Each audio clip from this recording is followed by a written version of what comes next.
나누도록 하겠습니다. 오늘 이 시대는 우리가 살아가는 이 시대를 한 단어로 요약하자면 저는 시선의 시대라고 말할 수 있을 것 같습니다.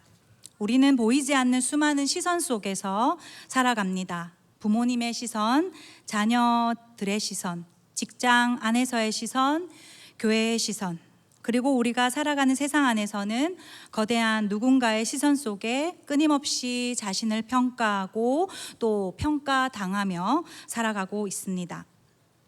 어느 순간부터 인간은 존재로 살아가는 것이 아니라 어느덧 비교된 결과물로 살아가는 것은 아닌가 생각해 보게 되었습니다. 프랑스의 철학자 르네 지자르는 인간의 욕망을 분석하면서 이렇게 말했습니다. 함께 읽어보도록 하겠습니다. 인간은 스스로 원해서 욕망하는 것이 아니라 타인이 욕망하는 것을 모방하여 욕망한다. 네, 이렇게 인간의 욕망은 독립적인 것이 아닙니다. 우리는 스스로 원하는 것 같아 보여도 사실은 끊임없이 타인이 원하는 것을 욕망하고 따라하는 존재입니다. 그래서 어쩌면 인간의 내면에는 이런 질문이 한켠에 자리 잡을지도 모릅니다. 나는 왜 저 사람처럼 되지 못할까? 나는 왜 선택받지 못하는 존재일까? 나는 왜 항상 2인자의 자리에 있어야 할까? 이 질문은 단순한 감정의 질문은 아닐 것입니다. 이것은 인간의 마음 전체를 무너뜨릴 수도 있는 깊은 영혼의 울림이 될 수도 있습니다. 그리고 오늘 성경은 바로 그 자리로 우리를 데려갑니다. 인류 역사상 가장 깊은 누군가의 시선에 있는 한 사람을 저는 오늘 소개하고자 합니다. 늘 비교 속에서 살아야 했고 늘 중심에서 밀려나 있었던 한 여인, 그녀의 이름은 레아입니다. 우리는 대개 창세기를 읽으면 아브라함, 이삭, 야곱이라는 사람들의 행적에 주목합니다. 그 중에서도 야곱의 치열한 인생 가운데 등장했던 아름다웠던 여인 라헬을 우리는 잘 알고 있습니다. 라헬은 우리가 잘 아는 대로 야곱이 14년이라는 모진 세월의 노동을 단 며칠처럼 여길 만큼 야곱의 마음을 차지했던 여인이었습니다. 그러나 성경은 그 화려한 라헬과 반대로 아무도 찾지 않는 차가운 장막 안에서 평생 숨죽여 울었던 언니 레아라는 두 자매를 대비하여 이 두 자매를 향해 세상이 던지는 시선을 대입하여 이야기하고 있습니다. 창세기 29장 17절입니다. 레아는 시력이 약하고 라헬은 곱고 아리따우니. 여기서 시력이 약하다는 뜻은요, 단순히 눈이 나쁜 정도가 아닙니다. 이는 유약하다, 생기가 없다, 매력이 없다, 지지해줄 배경이 없다라는 뜻을 가지고 있습니다. 고대 근동 사회에서 여인의 아름다움을 평가하는 이유 중 하나가 생기 있게 빛나는 눈매와 눈빛이었습니다. 레아에게는 사람들의 시선을 사로잡을 만한 매력이 전혀 없었습니다. 반면에 라헬은 생기가 넘치고 곱고 아름다워서 모든 면에서 찬사를 받았습니다. 즉 자라면서 레아가 받았을 실존적인 상처는 우리가 상상하는 그 이상일 수도 있다는 것입니다. 늘 비교의 말을 들었고 위축된 상태로 외롭게 살아가는 레아였을 것입니다. 그러나 하나님은 평생의 누군가의 그늘 밑에서 신음하며 있던 레아를 보고 계셨습니다. 오늘 이 레아의 인생에 직접 찾아오신 하나님의 위로와 역전의 구속사를 깊이 나누고 깨닫는 예배가 되기를 소망합니다. 첫 번째입니다. 사람이 아닌 하나님이 보신 사람입니다. 창세기 29장 31절 우리 함께 다 같이 읽도록 하겠습니다. 여호와께서 레아가 사랑받지 못함을 보시고 그의 태를 여셨으나 라헬은 자식이 없었더라. 사랑하는 우리 성도님들, 이 한 절은 매우 짧지만 인간의 역사를 뒤집는 절입니다. 여기서 보시고라는 단어는 단순한 관찰이 아닙니다. 이것은 하나님께서 언약적으로 개입하시는 시선입니다. 사람은 보지 않았습니다. 야곱도 보지 않았습니다. 그러나 하나님은 보셨습니다. 이 차이가 인생을 완전히 가릅니다. 레아의 삶은 처음부터 비교 구조 속에 놓여 있었습니다. 동생 라헬은 아름다웠고 모든 시선을 끌 수 있는 존재였습니다. 그러나 레아는 늘 뒤에 서 있는 존재였습니다. 여기서 중요한 것은 외모가 아닙니다. 핵심은 시선 구조입니다. 사람의 시선 안에는 라헬이 중심이었고 레아는 주변이었습니다. 그러나 하나님의 시선 안에서는 완전히 다른 세계가 열립니다. 만군의 여호와 하나님의 시선은 아무도 돌아보지 않아 그 그늘진 장막에서 피눈물 흘리는 레아의 깨어진 심령에 머물러 있었다는 것입니다. 이것이 복음의 시작인 줄 믿습니다. 세상이 보지 못한 사람을 하나님이 보시는 것, 세상이 버린 자리를 하나님이 선택하신다는 것, 하나님은 고통당하는 자들의 신음을 그렇게 가장 먼저 주목하시는 분이심을 기억해 보시길 바랍니다. 존 칼빈은 이 본문을 두고 이렇게 말합니다. 함께 읽어보실까요? 하나님은 인간의 불공평한 편애를 고치시고 약한 자를 보호하시는 공의의 재판장으로 개입하신다. 네, 사람은 레아를 보지 않았습니다. 그러나 하나님은 보셨습니다. 사람은 그녀를 외면했습니다. 그러나 하나님은 주목하셨습니다. 사람은 기억도 하지 않았습니다. 그러나 하나님은 기록하셨습니다. 이렇듯 우리 역시도 하나님이 보시는 사람이 되기를 소망합니다. 하나님의 긍휼을 입는 사람이 되기를 간절히 원합니다. 비록 부모나 자녀, 가족에게 상처받은 시절이 있을지라도, 실력도 부족하고 외적인 부족함으로 무시당하고 비교당한 적이 있을지라도, 가난하고 헐벗은 자일지라도 하나님이 보시면 하나님이 이끄시는 길이 있는 줄 믿습니다. 하나님이 보시면 하나님이 책임져 주시는 인생임을 믿습니다. 두 번째입니다. 레아를 긍휼히 보시고 하나님께서는 그 태를 여셨습니다. 그러나 우리는 그녀를 통해서 여전히 인정받기 위해 살아가는 인간의 모습을 볼 수가 있습니다. 두 번째입니다. 사랑하는 우리 성도님들, 레아의 삶은 단순한 슬픔이 아니었습니다. 그녀의 삶은 인간의 인정으로 자신을 구원하려는 시도였습니다. 우리 함께 파란 색깔 글씨 다시 한 번 더 읽어볼까요? 인간의 인정으로 자신을 구원하려는 시도. 네, 이는 레아가 아들들을 낳을 때마다 붙였던 이름을 통해서 그녀의 영혼이 얼마나 처절하게 인간의 인정에 목말라 있었는지를 우리는 볼 수 있어야 합니다. 그것은 한 여인의 서글픈 통곡이었습니다. 첫째 아들입니다. 르우벤입니다. 르우벤의 뜻은 보라 아들이다 라는 뜻인데요, 레아는 첫째 아들을 낳고 핏덩이를 가슴에 안은 채 말하고 있습니다. 보라 아들이다. 아마도 레아는 이 아이를 들고 장막 밖을 향해서 크게 외쳤을 것입니다. 창세기 29장 32절입니다. 레아가 임신하여 아들을 낳고 그 이름을 루벤이라 하여 이르되 여호와께서 나의 괴로움을 돌보셨으니 이제는 내 남편이 나를 사랑하리로다 하였더라. 네, 내 남편이 나를 사랑하리로다. 이 고백은 기쁨의 고백이 아닙니다. 이것은 절박함입니다. 남편이 나를 봐주겠지, 사람에게 내가 인정받겠지 하는 절규인 것입니다. 레아의 괴로움은 단순한 심리적 불편함이 아닙니다. 노예들이 당하는 압제와 비참함을 뜻합니다. 레아는 르우벤을 통해 그간의 비참함을 뒤로한 채 야곱이라는 한 사람의 인정을 받고 싶어 했습니다. 그러나 야곱은 아들에 대해서 고마워했을 수는 있어도 그의 마음이 쉽게 움직이지는 않았습니다. 왜냐하면 사람이 사람의 마음을 바꿀 수 없기 때문입니다.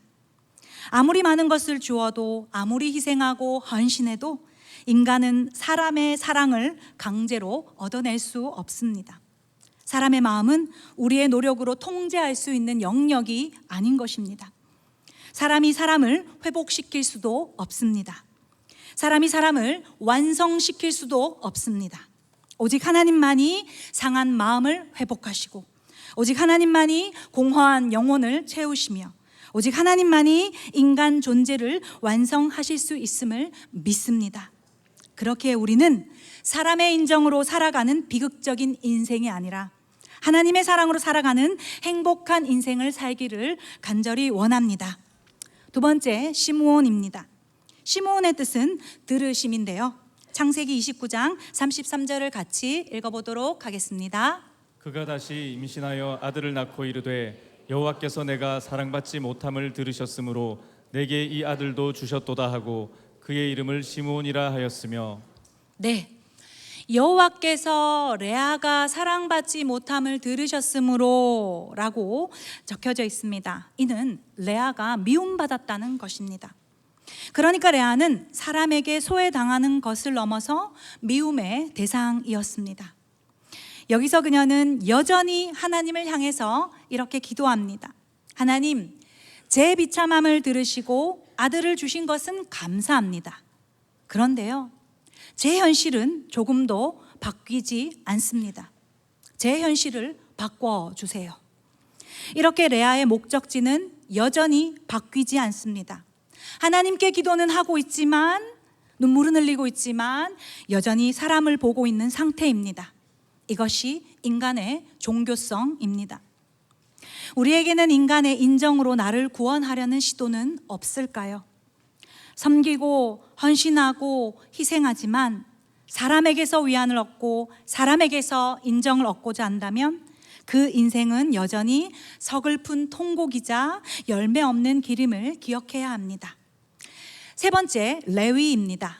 레위의 뜻은요, 연합함인데요. 창세기 29장 34절을 또 다시 한 번 더 읽어보겠습니다. 그가 또 임신하여 아들을 낳고 이르되 내가 그에게 새 아들을 낳았으니 내 남편이 지금부터 나와 연합하리로다 하고 그의 이름을 레위라 하였으며. 네, 지금부터는 내 남편이 나와 연합할 거야 라는 이 고백 역시도 처절하면서도 비통한 고백입니다. 새 아들을 낳았지만 여전히 단 한 번도 남편이라는 사람에게 위로와 눈길을 받지 못한 한 여인의 피맺힌 마음이 있습니다.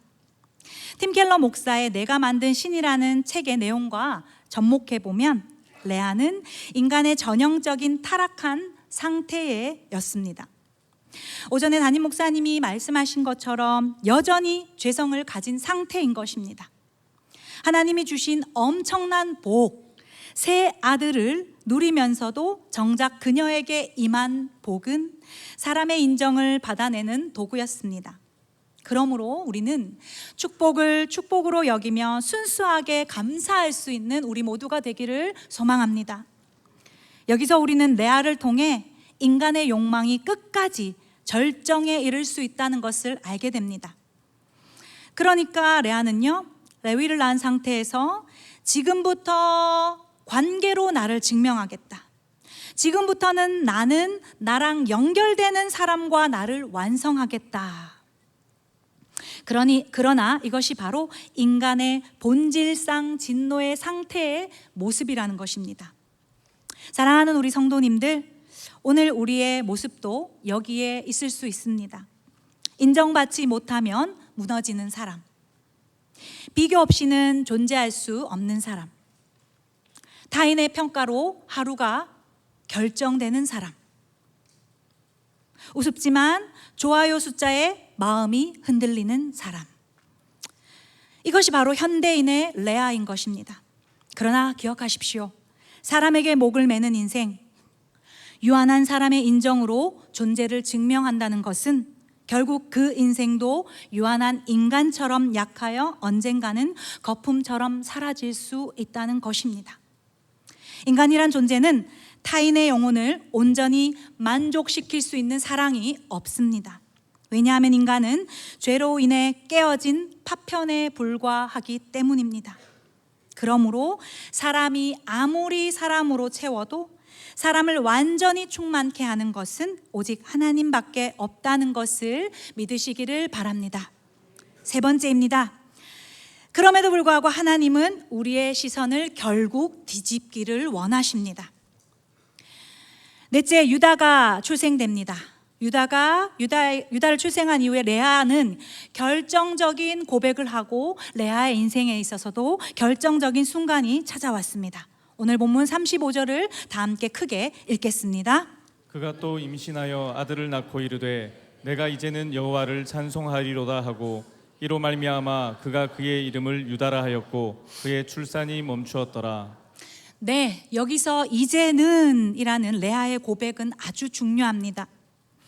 전과 다르게 내가 이제는 여호와를 찬송하리로다. 네 번째 유다라는 이름의 뜻은 찬송인데요. 찬송을 포함한 이 문장은 단순히 레아가 감정이 변화된 것이 아닙니다. 레아의 영혼의 존재의 방향이 완전히 전환된 것입니다. 레아는 이전까지는 남편, 사람이 중심이었습니다. 그러나 이제는 하나님이 중심이 되었습니다.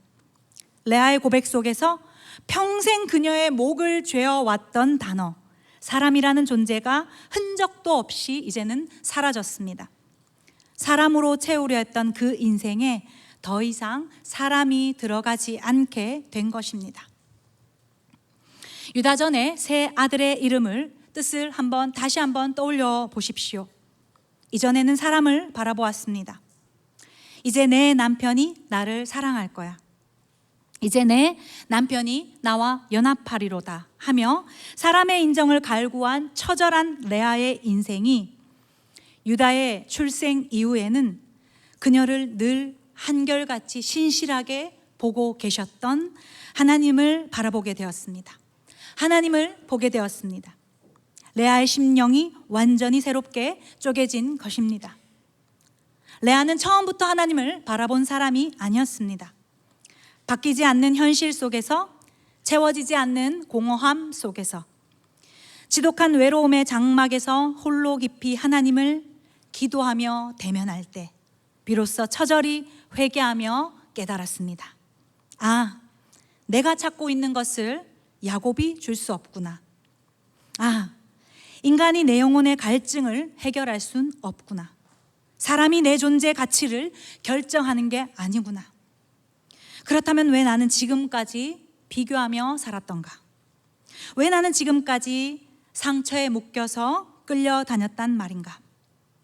내가 이제는 나를 존귀하게 여기시는 하나님만 보리라. 어떤 사람의 말에도 휘둘리지 않고 온 우주의 창조주이신 하나님만 찬송하리로다. 이것이 시선의 역전인 줄 믿습니다. 시선이 땅에서 하늘로, 사람에게서 하나님에게로, 비교에서 찬송으로, 결핍에서 은혜로 이동한 줄 믿습니다. 사랑하는 우리 성도님들, 하나님을 만나기 위해 그 외로움의 시간은 축복인 줄 기억하시길 바랍니다. 하나님의 큰 뜻을 이루기 위한 고통과 고난은 마침내 비전과 사명이 될 줄 믿습니다. 어제 초등부 사역 훈련을 하면서도요, 담임 사모님께서 이렇게 말씀하셨습니다. 영적으로 충만하면, 성령으로 충만하면 사람이 커 보이는 것이 아니라 하나님이 더 커 보인다. 비록 현실은 전혀 바뀌지 않을지라도 내 존재를 긍휼히 보시는 하나님을 진짜 만나면 우리 심령 내부에 세상이 감당치 못할, 세상이 빼앗을 수 없는 거룩한 독립과 거룩한 치유가 일어나게 될 줄 믿습니다. 성경은 레아의 인생 스토리를 여기서 끝내지 않습니다. 제가 정말 나누고 싶은 부분이 바로 지금부터 나눠드리는 말씀입니다. 이렇게 수십 년의 시간이 흘러 레아와 라헬의 인생의 마지막이 어떻게 되었을까요? 성경은 엄숙하면서도 장엄하게 기록하고 있습니다. 그토록 야곱의 독점적 사랑을 받은 화려한 여인 라헬의 마지막이 어떠할까요? 오늘 담임 목사님께서도 오전 예배 때 말씀해 주셨는데요, 라헬은 노년에 베냐민을 낳다가 가나안 길거리에서 처절한 산고를 겪으며 슬프게 죽었습니다. 그녀가 묻힌 곳은 가문의 묘실이 아니라 베들레헴 길가에 이름도 없는 길 위의 서글픈 무덤이었습니다. 반면 평생 외롭게 장막에서 하나님만 보며 눈물로 기도한 자리를 지킨 레아는 어떻게 마지막에 인생을 기록했을까요?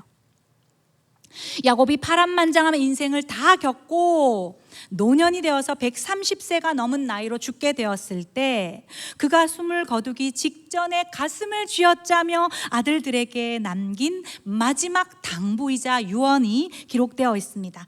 창세기 49장 31절입니다. 아브라함과 그의 아내 사라가 거기 장사되었고 이삭과 그의 아내 리브가도 거기 장사되었으며 내가 레아를 그곳에 장사하였노라. 네, 레아가 장사된 굴, 막벨라 굴이라고 하는데요, 아브라함과 사라와 이삭과 리브가로 이어지는 하나님의 언약의 정통성이 있는, 그 정통성이 흐르는 거룩한 명문 가문의 공식 자리입니다. 즉 믿음의 계보를 잇는 부부가 함께 누워서 부활의 아침을 기다리는 영광스러운 안식처에 레아가 눕게 된 것입니다. 야곱은 인생의 온갖 산전수전을 다 겪고 백발이 성성한 노년이 되어서야 뒤늦게 깨달았을지도 모릅니다. 이스라엘 가문의 진정한 어미는 화려했던 라헬이 아니라 비가 오나 눈이 오나 묵묵히 장막을 지키며 하나님을 찬송한 여인 레아였다는 것을요. 우리 역시도 비가 오나 눈이 오나 묵묵히 교회를 지키며 주어진 자리를 지키며 하나님만 바라보는 성도가 되기를 소망합니다. 주의 종과 함께 할 수 있는 성도가 되기를 소망합니다.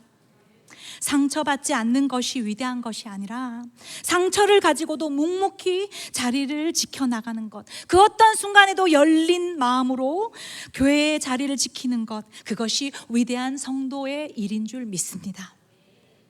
더 나아가서요, 하나님의 소름 돋는 구속사적 반전과 역전이 있습니다.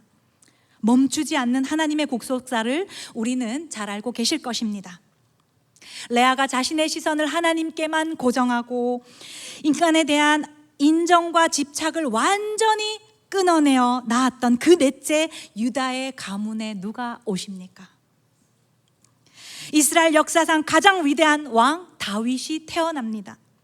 그리고 마침내 이 땅의 모든 깨어지고 소외된 자들을 죄와 사망에서 구원하러 오신 영원하신 만왕의 왕, 우리의 영원한 구원자 되시자 예수 그리스도, 바로 이 유다 지파 레아 가문을 통해서 이 땅에 성육신하게 된 것입니다.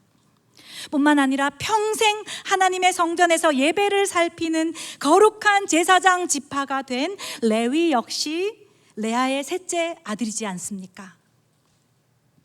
하나님께서는 구약의 핵심인 왕권 그리고 제사장권 모두를 레아를 통해서 완성시키셨습니다. 유다를 통해 다윗이 나왔고, 유다를 통해 왕국이 세워졌고, 유다를 통해 결국 예수 그리스도가 오십니다. 아멘. 이것이 복음입니다. 하나님은 언제나 버려진 자리, 빈 곳, 그곳에서 역사를 시작하시는 줄 믿습니다.